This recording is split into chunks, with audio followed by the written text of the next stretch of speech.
Kalangan yang menyebutkan bahwa penyakit ini tidak terlalu berbahaya, dokter. Peran daripada kita semua, termasuk media itu, mencari narasumber yang memang sesuai dengan bidang masing-masing. Kita ingin mengetahui apakah ini konspirasi atau tidak. Jadi sekali lagi sangat mudah. Kenapa hal ini bisa terjadi? Karena banyak tenaga medis itu tidak mampu memberikan informasi yang benar dan bagus kepada khalayak. Dan kita pun berharap ini semua berakhir. Dan jangan sampai kita memberikan opini yang bukan bidang kita, yang bukan wewenang kita, itu melampaui daripada keilmuan kita. Ya, assalamualaikum warahmatullahi wabarakatuh. Waalaikumsalam warahmatullahi wabarakatuh. Assalamualaikum warahmatullahi wabarakatuh para narasumber. Waalaikumsalam warahmatullahi wabarakatuh. Pada hari ini tanggal 8 Juni 2020 kita kedatangan seorang narasumber yang cukup luar biasa. Terkait dengan tema kita pada malam hari ini dari ID Kota Mataram, dari sekitar ID Kota Mataram, kita bersama melawan hoax. Jadi setelah datang di tempat kita sekarang untuk memberikan wawasan terkait dengan bagaimana kita melawan hoax terkait dengan pandemi COVID-19 ini, kita sudah kedatangan tamu. Yang pertama adalah Dr. Rohadi, spesialis bedah saraf. Kebetulan beliau Ketua ID Kota Mataram. Silakan siapa duduk. Assalamualaikum warahmatullahi wabarakatuh. Waalaikumsalam warahmatullahi wabarakatuh. Kemudian yang kedua dari Dr. Rayhanul Bahrain, spesialis patologi klinik MSC.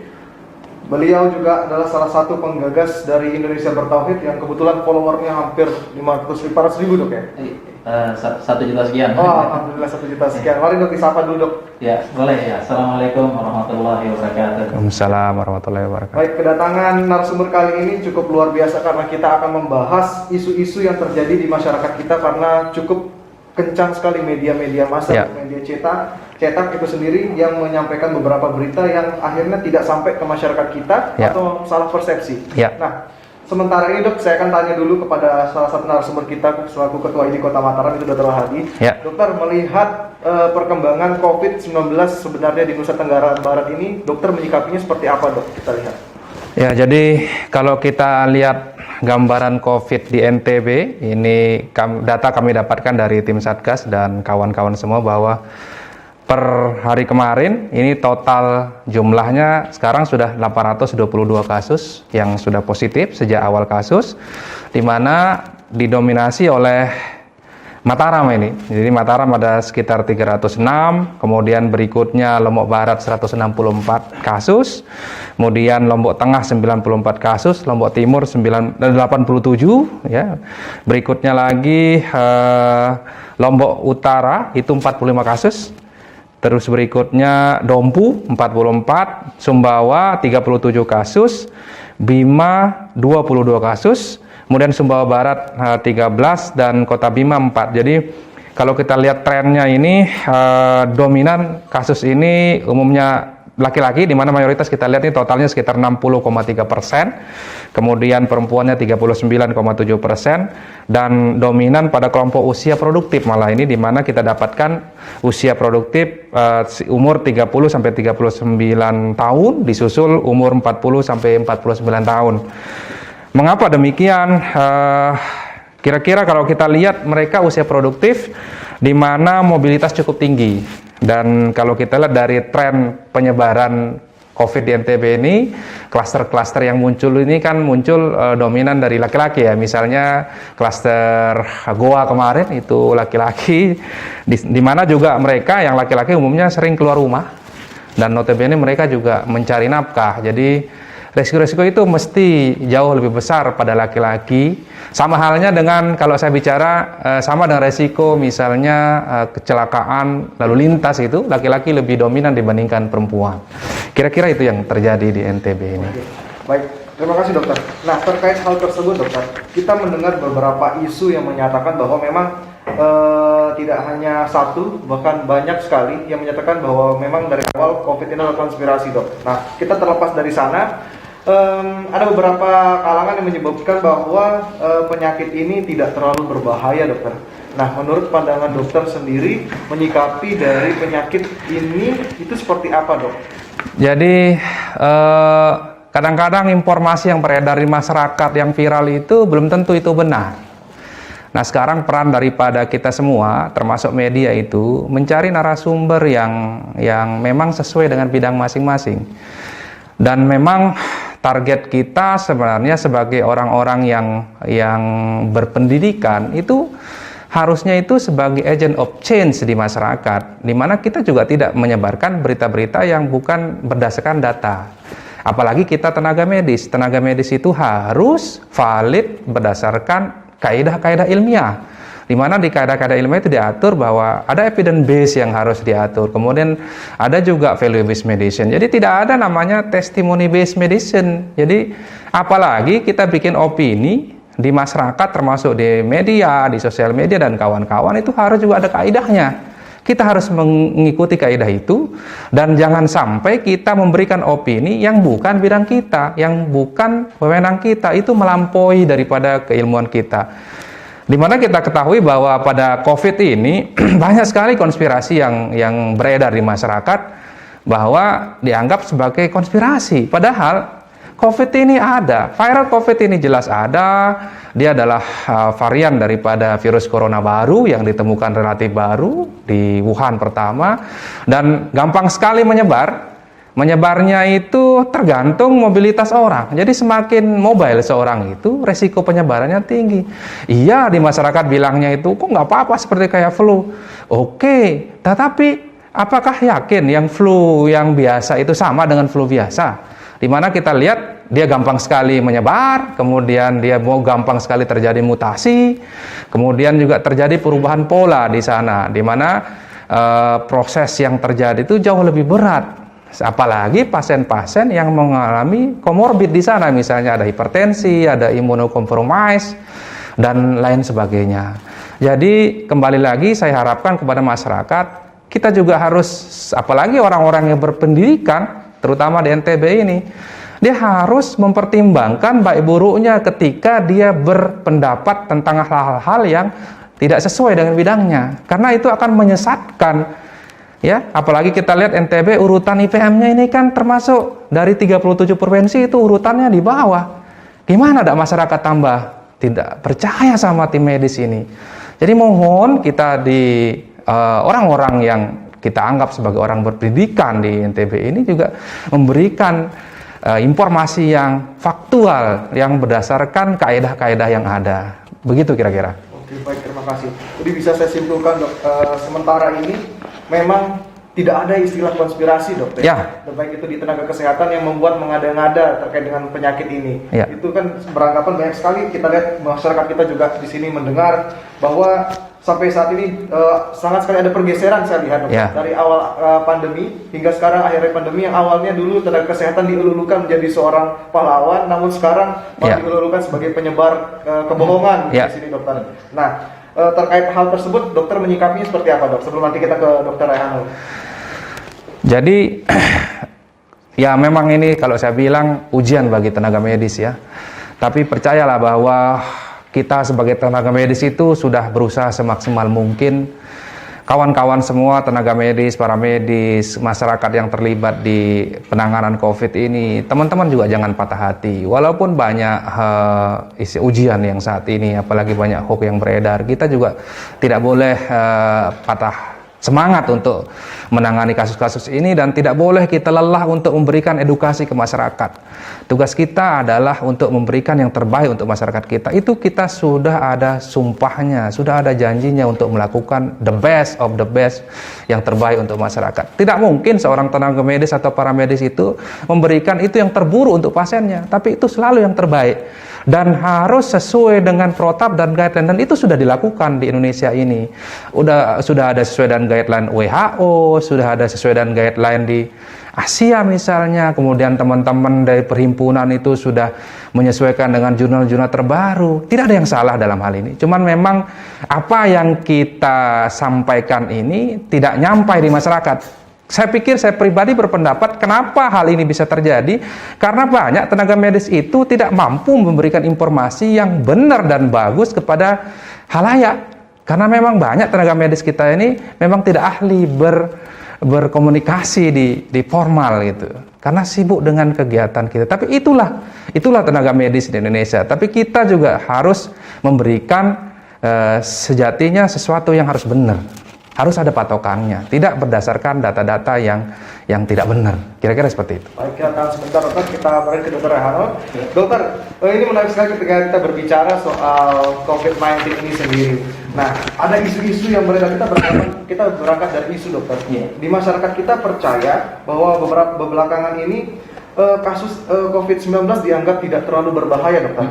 Nah, menurut pandangan dokter sebagai seorang klinisi dokter, apa sih yang menyebabkan perbedaan mendasar dokter antara COVID-19 ini dengan flu biasa, dan kenapa kita harus waspada dok? Bukan kita takut, tapi kita harus waspada. Menurut pandangan dokter dari ini bagaimana dok? Baiklah, mungkin saya komentar singkat aja terkait dengan tadi ya, konspirasi tadi ya. Jadi sebenarnya sangat mudah kita ingin mengetahui apakah ini konspirasi atau tidak. Jadi sekali lagi sangat mudah. Caranya silakan datang ke rumah sakit. Ya, kenapa? Karena pasien-pasiennya ada di rumah sakit, terutama rumah sakit rujukan COVID. Di sana ada pasiennya yang parah, ada keluarganya. Ya, jadi daripada berspekulasi di internet, di sosial media, ya akhirnya atau debat bahkan gitu ya. Ya. Nah, mending langsung aja buktikan ke rumah sakit, dan setiap daerah di Indonesia ini ada rumah sakit rujukan COVID, ada pasien yang dirawat mulai dari yang gejalanya ringan sampai dengan gejalanya yang berat, bahkan korbannya sudah ada, bahkan korbannya pun sampai teman-teman tenaga medis. Ya, jadi sekali lagi sangat gampang ya kita buktikan ini konspirasi atau tidak, tinggal datang ke rumah sakit gitu. Nah, kemudian terkait tadi virus COVID dengan flu biasa ini tentu jelas jauh berbeda ya. Jadi tugas kita di lab ya, kita melakukan pemeriksaan RT-PCR ya. Itu prinsipnya adalah kita melakukan pemeriksaan berdasarkan genom ya, RNA virusnya kita periksa. Nah, tentunya kita yang meneliti ini tentu sangat jauh berbeda ya strukturnya, gennya antara COVID sama RNA, COVID dengan flu biasa, dan manifestasi klinisnya pun jauh berbeda. Tadi sudah dijelaskan oleh Dr. Hadi tadi ya, jauh tentang mudah menyebar ya, parah. Kalau kita melihat jurnal terbaru menyebabkan badai sitokin ya, menyebabkan koagulasi di mana-mana, pembekuan darah, dan ini benar-benar berbahaya begitu. Jadi antara yang menyebar di masyarakat itu biasanya pertama COVID nggak ada settingan. Ini jelas ada, kita periksa di lab. Ya, kalau mau datang ke lab kita jelaskan seperti nanti ya. Ya mudah-mudahan paham ya, karena harus paham basic-basicnya gitu kan. Dan kemudian juga ada kabar gembira kan, kita Indonesia ada rapid test karya anak bangsa. Ya, rapid test rapid test RIKH itu kerjasama antara Universitas Unram, UGM, dan Universitas Airlangga 3. Nah, itu kan kalau ada rapidnya, berarti itu kan virusnya ada. Karena nggak mungkin mau buat rapid test tapi virusnya nggak ada. Karena kita kan perlu deteksi IgG, IgM kan dari virus tersebut. Ini jelas ada virusnya. Kemudian kalau katanya tidak berbahaya seperti flu biasa, ya kita lihat ya faktanya di mana-mana, bukan hanya di sini saja. Di Indonesia ada, di Indonesia seluruh dunia itu semuanya ada, dan ini bukan, bahkan kalau kita sebagai seorang muslim kan lihat ya, haji ditunda, Masjidil Haram ditutup ya, Masjid Nabawi juga, bahkan negara-negara lain. Jadi bukan hanya masjid yang ditutup ya, mungkin di luar negeri gereja juga ditutup ya, tempat-tempat bioskop ditutup semuanya. Jadi ini fakta sudah seluruh dunia begitu ya. Jangan sampai karena ada satu pendapat, tadi dijelaskan Dr. Hadi, satu pendapat kemudian melupakan fakta yang sangat banyak gitu. Ya, jadi intinya juga secara fakta dan secara sains jelas virusnya ada, kemudian DNA-nya juga jelas, RNA-nya jelas ada, dan itu tugas kita sehari-hari di lab seperti itu. Menarik tadi dokter pembahasan terkait dengan virus ini ada atau tidak terkait dengan pemeriksaan.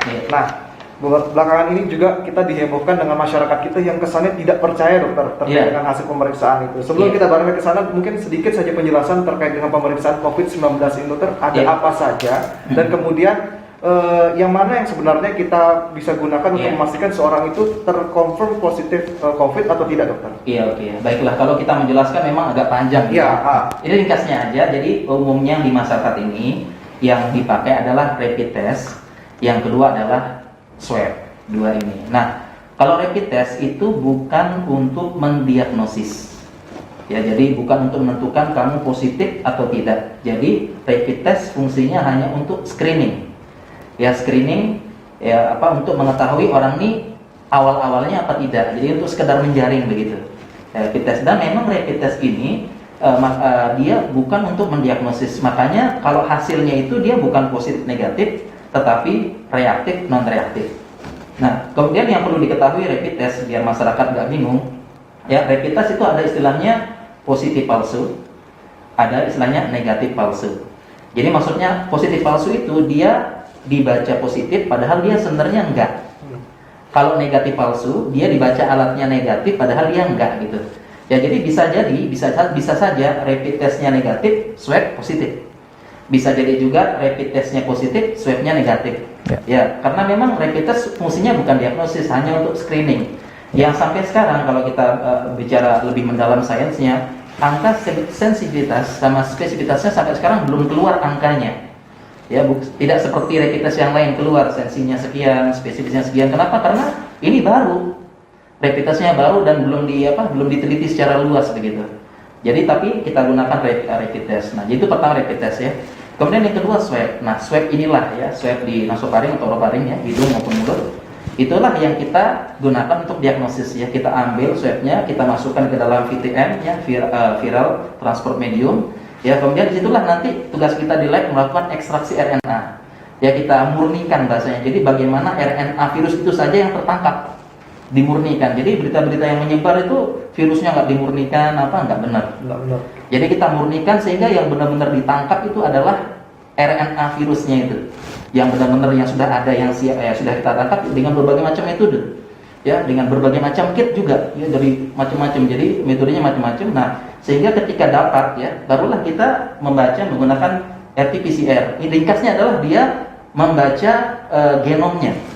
Membaca. Jadi kalau dia memang RNA-nya virus, kita baca, sesuai dengan template-nya rasanya. Ya sesuai dengan template-nya berarti ini dia benar virus COVID. Kalau enggak berarti dia virus yang lain seperti itu. Jadi ringkasnya seperti itu ya untuk swab dan rapid test ya, dua alat itu. Terima kasih Dok. Semoga masyarakat kita telah mendengar ini jadi tidak bingung lagi. Kapan sih ketika kita dikatakan positif COVID itu harus menunggu hasil swab, Dok? Swab ya. Baik Dok, saya balik lagi ke Dokter Hadi. Dokter, baru-baru ini saja banyak sekali kita juga temui Dok adanya kasus kematian karena COVID, Dok. Menurut pandangan dokter sebagai ketua ID Kota Mataram, Dok, melihat gambaran kasus yang terjadi akibat COVID ini, apakah benar Dok tidak semua COVID ini meninggal murni karena COVID, Dok? Bagaimana Dokter? Ya, jadi saya mungkin menjawab sesuai dengan press release yang tadi kami sampaikan. Itu hasil diskusi dari semua tim termasuk ahlinya, di mana perlu kita ketahui bahwa COVID ini, tadi dokter intensive care juga sudah bicara bahwa COVID ini gejalanya itu 80% kasus COVID itu tanpa gejala atau OTG. Kemudian 15% itu dia kasusnya itu sedang dan berat. Nah, ini yang 5% ini yang berbahaya dan butuh bantu alat napas. Nah, lalu bagaimana dan memang realnya itu banyak dari pasien-pasien yang meninggal itu ada komorbidnya. Terutama misalnya hipertensi, ada imunokompromis, kemudian diabetes mellitus, penyakit-penyakit lain yang menyertai ya.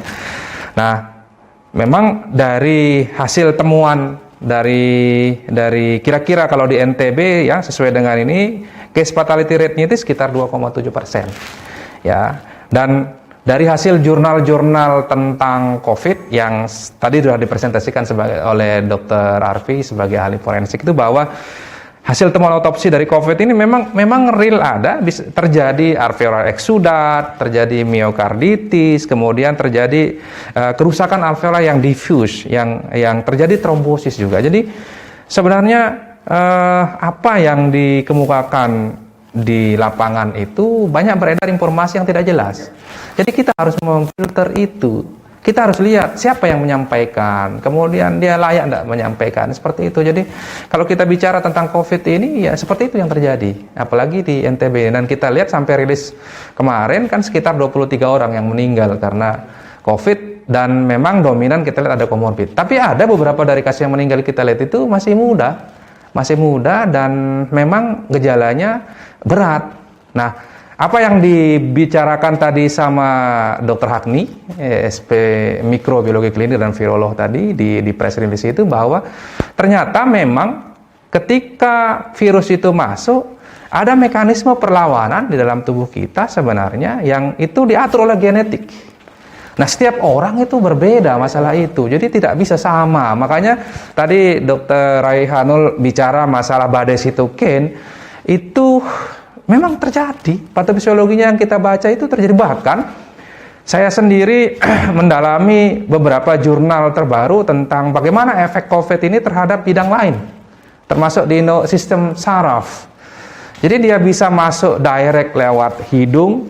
COVID itu naik ke lewat sistem bulbus olfaktorius di hidung menuju ke otak, bisa terjadi encephalitis di situ. Bahkan bisa dia lewat darah dan sebagainya, sehingga muncul gejala-gejala seperti jadi stroke-like lesion yang terjadi di otak. Jadi jangan kira hanya gejala di paru dan kawan-kawan. Dia juga bisa manifest di kulit. Dia juga ada manifest di kardiovaskular dan itu sudah dipublish. Jadi sebenarnya kita harus juga pintar-pintar membaca tentang itu gitu loh. Jadi sesungguhnya bahwa COVID ini bukan hanya nanti gejala pulmonum, tapi ternyata juga ada gejala ekstra pulmonum yang terjadi seperti itu. Demikian. Ya, berarti kalau dilihat dari gejalanya memang virus ini tentunya berbahaya, Dok ya. Jadi tidak bisa dianggap sepele.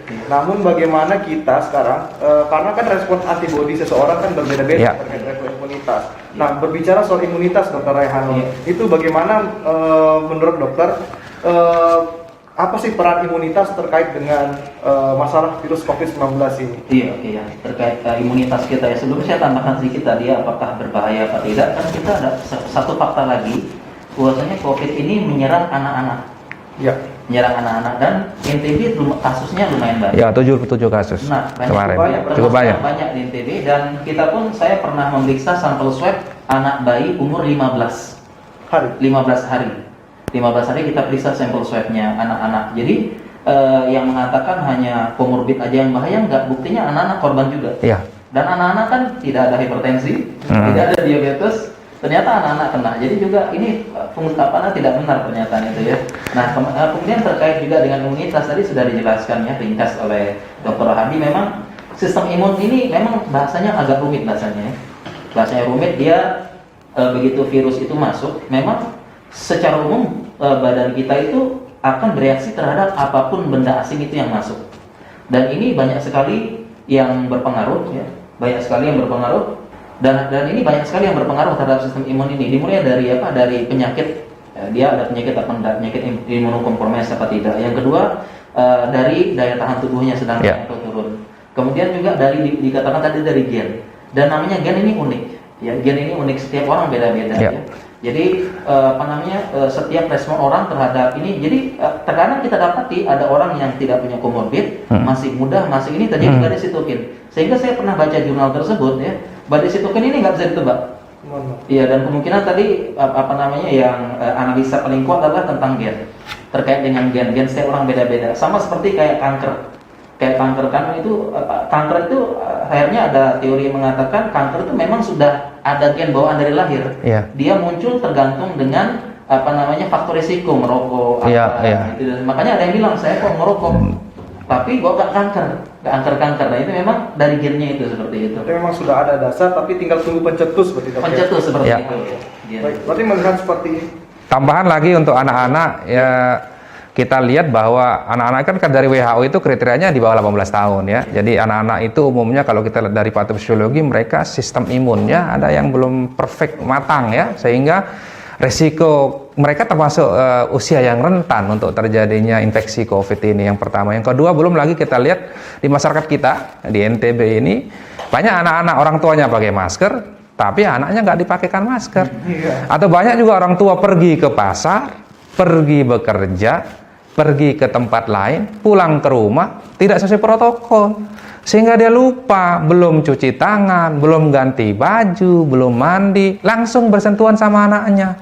Nah ini yang harus dimengerti oleh masyarakat, bagaimana cara protokol yang baik sehingga anak-anak kita di NTB ini juga tidak tambah banyak lagi yang terpapar dengan COVID ini gitu loh. Kira-kira itu tambahannya. Ya, menarik sekali memang Dok, ketika kita berbicara seorang kelompok usia anak-anak Dok ya. Berarti memang secara pandangan mungkin masyarakat kita semoga sama-sama sependapat dokter bahwa virus ini tidak bisa disepelekan dok ya. Karena kita memiliki anggota keluarga yang orang tua, anak-anak yang tentunya juga sangat sekali beresiko apabila terkena ini. Baik, kita lanjut saja dok untuk pertanyaan selanjutnya. Memang menarik ketika kita membahas soal COVID ini, memang cukup luas dok ya, karena terkesan juga ilmu baru dan masih akan terus berkembang dokter ya. Nah dok, boleh sekedar info, tadi dikatakan 23 orang yang meninggal dok ya, untuk yang di NTB apa di Kota Mataram dok? Ini laporan yang di NTB yang press release yang kemarin. Ya, kita berdasarkan press release yang kemarin. Nah baik, saya ke dokter Rehanul. Dok, terkait dengan isu lagi dok yang banyak sekali dan bahkan meresahkan baik itu masyarakat sendiri maupun tenaga kesehatan, ada tindakan-tindakan anarkis dari sekelompok orang, tidak hanya terjadi di daerah kita tetapi juga di daerah-daerah luar, terkait dengan pemulangan paksa akibat tidak percayaan seorang anggota keluarga terhadap hasil dari swab tersebut. Nah, saya sempat mendengar bahwa awalnya pemeriksaan itu negatif, kemudian menjadi positif setelah dia meninggal. Nah, itu bisa dijelaskan kenapa dokter? Iya, ini memang yang banyak muncul pertanyaan ya di masyarakat terkait dengan swab ya terutama. Jadi saya pun sering dapat ya pertanyaan Japri atau apa keluarga, Pak dokter kok saya itu sebelumnya hasilnya negatif, tiba-tiba dalam waktu 2-3 hari kok saya positif.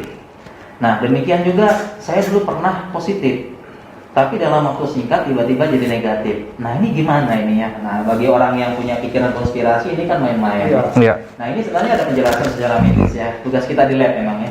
Jadi yang pertama, kalau memang pertama yang dikeluarkan itu negatif, kemudian selang beberapa hari tiba-tiba positif, ada beberapa kemungkinan. Kemungkinan yang paling pertama adalah karena ada namanya viral load. Viral load kan. Viral load ini artinya akumulasi dari virus itu. Jadi orang itu bisa ada, tapi viral load-nya itu masih rendah. Dan ini belum kedeteksi berarti. Walaupun dia sudah ada, tapi viral load-nya ketika kita periksa masih rendah. Nah, kemudian berapa hari lagi kita periksa, viral load-nya sudah banyak, sehingga hasilnya positif. Jadi sebelumnya negatif, setelahnya positif. Dan ini pun negatif ini tentunya para teman-teman klinisi dia punya indikasi yang lain. Pertama, ronsennya terlihat seperti khas COVID. Kemudian kalau kita lihat dari faktor pembekuan darahnya. Kita lihat. Jadi kita gabungkan semuanya, meskipun hasilnya negatif, tetapi kok gejala klinisnya menandakan dia positif begitu, curiga positif, sehingga beberapa klinisi minta tolong swab ulang. Setelah swab ulang ternyata hasilnya positif, sehingga itu sebabnya adalah viral load-nya belum tercapai, ada seperti itu. Ya, ini yang pertama. Kemudian yang kedua, sebelumnya periksanya positif, kemudian kok bisa negatif? Ya, jawabannya ada berapa. Yang pertama, bisa jadi sudah sembuh berarti. Ya, ini pasien ini sudah sembuh, kemudian sudah berapa nih sudah sembuh begitu kan? Nah, ini bisa jadi. Kemudian yang kedua bisa jadi juga terkait dengan pengambilan sampel. Karena memang pengambilan sampel swab ini memang agak kurang nyaman. Ya, ada pemeriksaan nasofaring masuk lewat hidung, ada orofaring. Yang kurang nyaman adalah nasofaring. Kenapa? Karena sticknya sekitar 30 cm atau 25 cm. Dan itu harus masuk ke menyentuh bagian nasofaring paling belakang. Jadi kalau diukur tuh kita mengukurnya begini nih, sampai sini. Jadi sekitar 15 cm masuk. Nah, itu yang kurang nyaman. Nah, beberapa pasien ada yang kurang kooperatif ketika diperiksa. Ya, sehingga kita bisa jadi yang ambil sampel tuh belum nyentuh sudah ketarik atau bagaimana. Nah, akhirnya pengambilan sampelnya kurang bagus. Ya, jadi itulah sebabnya pertama positif, diambil sampelnya manut. Yang kedua mau diambil sampel trauma. Trauma, wah gimana ini? Gini. Akhirnya pengambilan sampel kurang. Jadi ada dua kemungkinan yang tadi, positif, negatif, sudah sembuh alhamdulillah. Yang kedua pengambilan sampel. Tapi teman-teman klinisi tetap cerdas, dia tetap melihat gejala klinisnya. Ini kayaknya nggak mungkin deh negatif, tapi gejalanya kok makin parah nih, swab ulang. Ternyata itulah kenapa swab itu kadang-kadang swab sampai 5 kali. Ya ini memang prosedur seperti itu gitu ya. Ya karena memang berapa kasus dok. Awalnya swab kedua negatif, kemudian swab ketiga kembali positif, kemudian swab keempat negatif, positif lagi. Nah, itu bisa jadi. Tadi banyak faktor tadi kan, banyak faktor bisa ini atau bisa jadi sudah sembuh. Jadi positif lagi, reinfection bisa. Bisa juga itu kasus reinfection ada juga gitu, ditemukan dan dilaporkan itu. Oke, baik. Berarti Ya. memang cukup berbahaya, Dok, ya. Iya. Virus ini kerja dilihat karena tidak mata-mata sembuh kemudian sembuh ya, bisa Iya. kita kembali terinfeksi. Nah, Dok, terkait dengan kasus-kasus yang meninggal kemudian muncul stigma-stigma masyarakat yang buruk, Dokter. Nah, Dokter, saya Ya. juga Dokter Rohadi nih. Ya. Kita menanggapi stigma negatif pada masyarakat ini harusnya seperti apa, Dokter? Bagaimana kita memberikan komunikasi yang tepat agar masyarakat kita, terutama di masyarakat Kota Mataram ini mau mengerti, Dokter, untuk melakukan prosedur sesuai dengan protokol COVID, Dokter? Ya, seperti tadi dibahas di press release tadi, termasuk oleh ahli forensik bahwa memang pasien-pasien yang meninggal karena COVID ini memang sebaiknya, bukan sebaiknya, memang sesuai dengan protokol WHO dan Satgas dari Kemenkes itu, pasien-pasien harus dimakamkan sesuai protokol. Kenapa? Karena memang ada alasannya. Kemudian ada hasil otopsi dari laporan-laporan jurnal itu, dan ya sekarang bagaimana sekarang masyarakat karena berubah pola pikirnya karena percaya sama hoax gitu loh. Padahal di awal-awal tidak seperti itu. Padahal di awal-awal banyak dari masyarakat kita kalau begitu dia sudah ikhlas. Nah, sekarang malah melawan itu. Nah, ini artinya bahwa sekarang masyarakat itu masih percaya sama tenaga kesehatan apa enggak? Mereka masih butuh kita apa enggak? Pastinya kan sepanjang masih ada hidup ini, tenaga kesehatan itu masih selalu ada. Ya, sepanjang ada kehidupan, mesti kita ini akan berperan di mana kita sudah masing-masing punya keilmuan untuk itu. Nah, tugas kita sekarang bagaimana masyarakat ini cerdas memilih dan memilah informasi, jangan sampai termakan hoax. Ini bahaya. Kalau termakan tuh salah langkah. Apalagi misalnya seandainya dia sudah jelas positif, terus dimakamkan, rencananya memakam sesuai dengan protap, ternyata keluarga menolak. Kayak kasus-kasus yang beredar sebelumnya itu, pada akhirnya di kontak tracking mereka dan ada dari mereka itu yang positif. Kan cilaka seperti itu. Ya, kita tidak ingin terjangkit sama itu kan. Jadi mestinya masyarakat itu sadar akan resiko-resikonya kalau dia menolak prosedur yang sudah ditetapkan oleh tim medis, bahkan Satgas sendiri tentang pemakaman itu. Kira-kira seperti itu. Jadi memang untuk pertama memang ya stigmanya orang yang COVID itu kan luar biasa. Padahal ya kalau kita bicara stigma, dia juga sama-sama kita manusia yang butuh dihargai. Keluarga mereka juga butuh penghargaan, bukan dicaci maki. Ya. Boleh mungkin ya kita harus tahu realitanya bahwa COVID ini berbahaya, tapi juga jangan sampai menimbulkan stigma. Kita harus berempati sama mereka, kita harus ada simpati di sana. Gimana katanya kita masyarakat Indonesia orang-orang yang selalu tepok seliro ya, yang istilahnya yang selalu berjamaah, selalu bermasyarakat dan baik. Ya, mari kita buktikan. Nah, sekarang kalau kita masing-masing egois dengan kita, apalagi termakan hoax, apalagi ngotot lagi di masyarakat ya kan. Ini kan berbahaya bagi kehidupan kita ini. Kira-kira seperti itu. Oke, baik. Bagus sekali sarannya, Dokter. Nah, terkait hal tersebut, Dokter, kan beberapa saat sebelumnya ini ada hal-hal yang pernyataan, Dokter, yang memberikan kita bahwa bekerja saja sesuai normal. Silakan kita kegiatan secara normal. Nah, menurut Dokter sendiri sebagai seorang dokter tenaga kesehatan dan sebagai seorang ibu dan juga masyarakat Kota Mataram, bagaimana melihat pandangan ini, Dokter? Apakah memang kita sudah siap untuk bekerja seperti biasa? Ya, jadi apa yang jadi panduan dari WHO, kemudian panduan dari Satgas di Kemenkes di pusat, Satgas di daerah, evaluasi yang dilakukan, termasuk tadi diskusi di press release yang tadi kita ini kan bahwa apakah Kota Mataram siap dengan new normal? Kalau dilihat dari syarat new normal di Kota Mataram itu belum siap. Kesiapan itu pertama, satu, apakah secara epidemiologi kasus ini sudah terkendali? Saya pikir ini belum terkendali saat ini. Kemudian yang kedua, apakah sistem pelayanan kesehatan kita ini sudah memadai, sudah siap semua? Kalau kita siapkan sekarang new normal, semua masyarakat kembali seperti ini, tiba-tiba terjadi insidennya semakin tinggi. Siapa yang bertanggung jawab? Ini masyarakat harus tahu seperti itu ya. Jadi harus memang memadai sistem fasilitas kesehatan kita. Itu salah satunya. Kemudian berikutnya adalah apakah usaha surveillance kita sudah maksimal untuk itu? kontak tracking, kemudian penelusuran dari yang OTG yang positif itu, mana yang kontak erat, mana yang tidak kontak erat, semuanya aktif case pending ya, karena itu penting untuk memutus mata rantai itu. Jikalau ketiga hal itu tidak dilakukan, rasanya belum boleh kita new normal.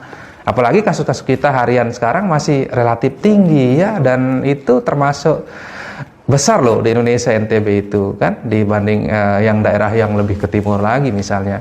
Kemudian berikutnya ya tentunya begini, jadi kalau kita bicara tentang COVID ini, dari buku-buku dan literatur itu mesti ada fase transisi di sana. Tidak bisa langsung dari epidemik langsung ke new normal. Harus ada transisinya di sana. Dan sekarang kita masuk fase transisi apa enggak? Nah ini tugas kesehatan itu, tugas tim medis itu memberikan masukan ke pemerintah, karena itu keilmuannya kita. Siapa tenaga kesehatan itu? Di situ ada epidemiolog, di situ ahli virolog, di situ ada ahli klinis spesialis paru, di situ ahli diagnostik seperti beliau, ya, dan ada ahli forensik, dan ada ahli kebijakan kesehatan. Itu sudah memberikan masukan ke pemerintah. Memang sekarang terserah dari pemerintah, tetapi sebaiknya memang karena yang mengerti tentang sistem kesehatan dan COVID ini adalah tim medis, sebaiknya dipercayakan sama ahlinya. Jangan orang yang tidak mengerti yang didengar. Memang kalau kita bicara impaknya, jadi dampaknya ke masyarakat, bukan hanya masalah ekonomi, tapi dampak sosialnya, dampak budayanya, semua berimbas kepada kehidupan kita COVID ini. Tapi gimana? Ayo kita saling bahu-membahu untuk melawan pandemi ini biar cepat selesai. Kita juga pingin tenaga medis itu, saya juga sendiri pingin operasi itu tidak pakai baju astronot lagi sehari-hari. Sudah capek, sudah operasi lama-lama. Tapi ternyata kita harus lakukan karena itu protapnya harus menggunakan level 3 seperti itu. Jadi apalagi beliau sehari-hari di lab pengen hanya pakai baju kayak gini mengerjakan itu, tapi kita terpaksa melakukan sesuatu yang lebih protektif lagi biar jangan sampai kita tenaga medis itu terekspos sama COVID ini. Gimana, kan kita itu dibutuhkan oleh masyarakat juga. Jadi kita itu nangani bukan hanya COVID, banyak yang ditangani gitu loh kira-kira. Jadi mohon sekali dengan hormat masyarakat kita ini jangan juga terlalu percaya dengan hal-hal yang tidak jelas sumber beritanya. Apalagi itu disampaikan oleh orang yang tidak kompeten di bidangnya tentang ilmu masing-masing itu gitu. Kira-kira seperti itu. Ya, terima kasih. Saya ke Dr. Raheno, Dok. Ada tambahan nggak, Dok, terkait masalah new normal ini? Kan kita tidak balik ke normal, tapi balik ke sesuatu yang baru yang kita adaptasi. Nah, banyak juga berkeliaran mungkin kita lihat di masyarakat kita kemana-mana menggunakan handscoon dan sebagainya. Nah, walaupun sudah memakai masker. Nah, pendapat dan pesan dokter untuk masyarakat kita bagaimana, Dok? Iya, oke. Terkait dengan new normal ya, tadi sudah disampaikan oleh Dr. Hadi. New normal ini ya ada syarat-syaratnya ya. Kalau setahu saya ringkasnya yang pertama terjadi penurunan kurva. Maksudnya penurunan kurva itu adalah jumlah penambahan kasus COVID setiap hari mulai menurun terus. Syarat pertama. Yang kedua adalah aturan yang tegas dari pemerintah. Kalau PSBB. Jadi tidak buka tutup sampai berdasarkan data yang valid gitu. Kemudian yang ketiga adalah kepatuhan masyarakatnya.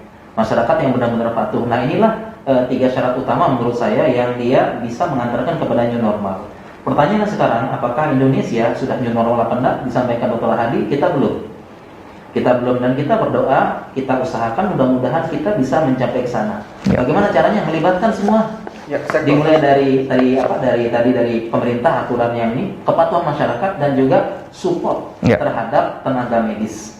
Tenaga medis berupa fasilitasnya, berupa support moral juga bisa begitu ya. Karena memang ya setelah ada konspirasi ini gitu ya, ada konspirasi, jadi masyarakat menganggap sepele gitu ya, bahkan menuduh kita membisniskan gitu ya.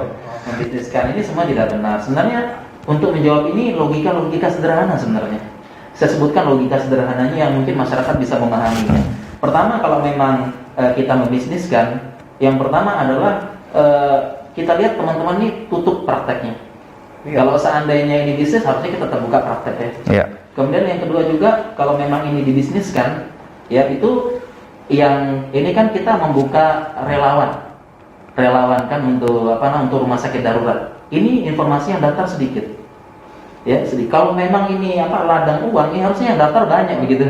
Iya. Ya, kemudian yang ketiga juga teman-teman tidak banyak yang jadi korban, banyak juga yang jadi korban. Ada yang meninggal, ada yang apa. Apakah gara-gara uang kita korbankan nyawa begitu Iya. kan?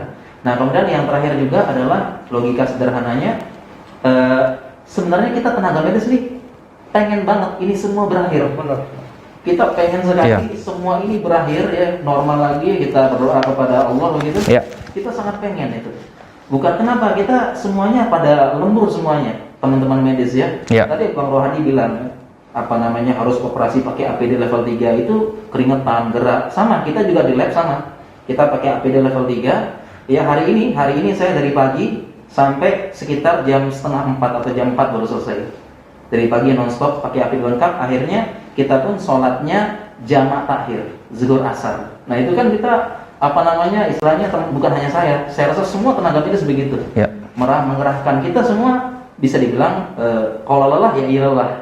Dan kita pun berharap ini semua berakhir. Kita pengen semua normal lagi begitu. Ya. Jadi kita nggak ada kita memanfaatkan, kita bisniskan, kita apa dan sebagainya. Ya seperti itu ya. Jadi itulah harapan kita ya. Ya. Harapan kita kepada masyarakat ya. Mari masyarakat kita sama-sama berjuang melawan COVID ini. Kita berdoa mudah-mudahan COVID ini segera musnah dari Indonesia, Ya. dari seluruh dunia, dan intinya kita tetap bersama-sama dan saling support seperti itu. Amin. Ya. Amin. Baik. Karena kita tahu pendapat di masyarakat juga banyak beredar, oke, ada yang Iya.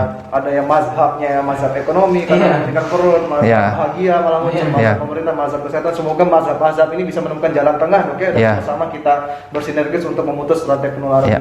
Terakhir dokter, untuk dokter Raihan, kan dokter juga sebagai seorang pengelola dari Indonesia Bertauhid, dok. Iya. Mungkin ada saran untuk kita bagaimana kita bersikap tabayun atau melihat bagaimana Iya. kita memilah informasi dengan baik dan benar, dokter. Silakan dokter. Iya, oke ya. Jadi ringkasnya sebenarnya ya, kalau kita berbicara ya, kita kan negara mayoritas Islam gitu ya. Kalau kita bagi teman-teman yang Muslim gitu, kita diajarkan kan kaedah.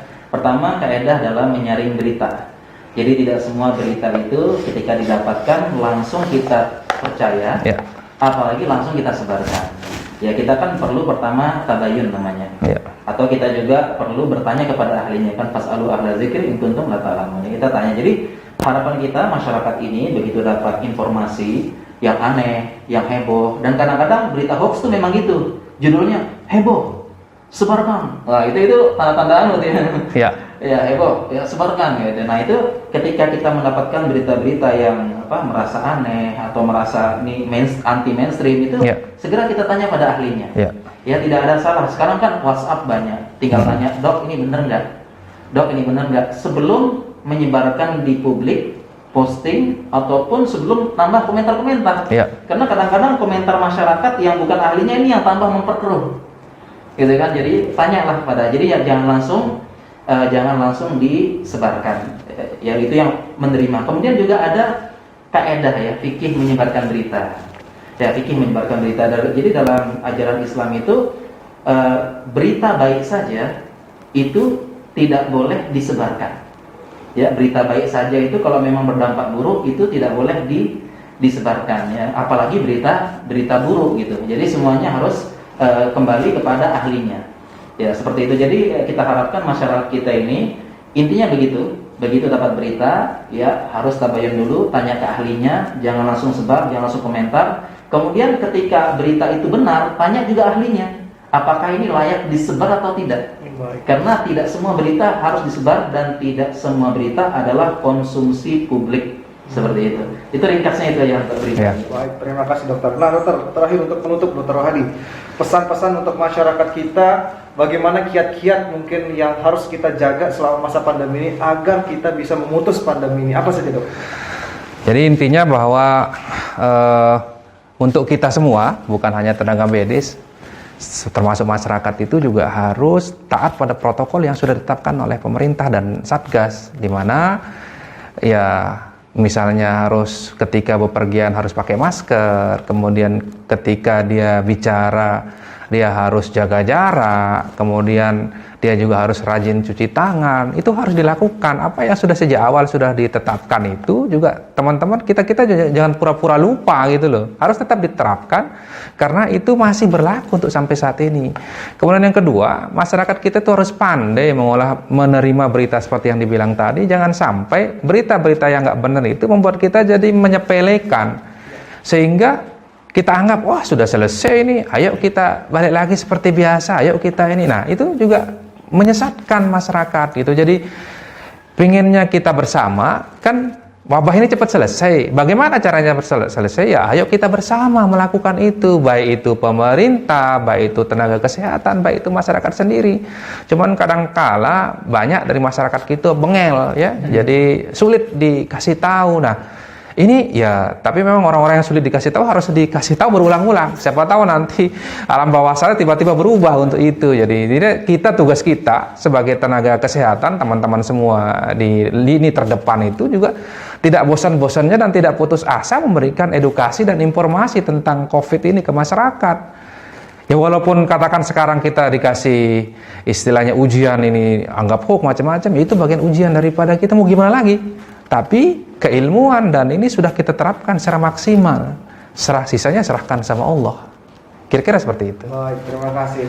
Ya, terima kasih Dokter Dr. Rohadi atas penyampaian informasi kita dalam memerangi hoax.